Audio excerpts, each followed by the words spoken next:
the Team 4 thing. So there was a little bit of a to-do with Team 4 a little bit earlier. Pretty much what they had is their virtual environment didn't have a large enough hard drive, and so as may have been pointed out, there was a kind of a conference of the white team asking, the Team 4 was asking, can we go ahead and blow away our only backup of this machine and then enlarge the hard drive, then kind of take a snapshot after that.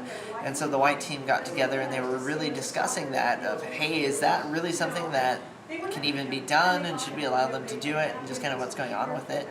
And apparently it was a big success, so that can go to show you that just taking a little bit of a gamble sometimes really does help. Oh, nice. So Yes. It did work out for the Team 4. As far as I know, it did, and the whole reason why they were looking to do it is in order to secure themselves better, they had to increase hard drive space on the virtual machine in order for the patches that would prevent the red team from getting in a little bit further to apply. And do you ever hear of like teams tricking other teams?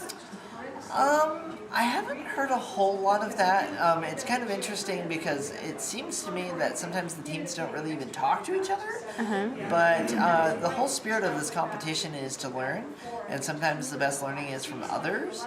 And so I have seen teams talk to each other, but giving false information is not something that's really in the spirit of the competition. What about teams sabotaging other teams? Is that allowed? No, that's against the rules. Thank you. No problem. Oh, in the last day? Yeah, so like after break, on the last day, they can typically do whatever they want. Oh, nice. Well, not anything, but they can pull out the stops. Right now, it's really a learning experience, and so they're just slowly ramping up of, seeing what they can get into, and they'll, if they get into one team, then they'll attack the other teams the same way. And they'll see if somebody catches them and actually blocks them. And then they'll say, hey, I broke into this team yesterday and they still haven't figured it out.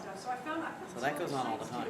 So do they use trickery too? I've heard stories where the red team people would pretend they're somebody else, and Yes, social engineering is definitely used.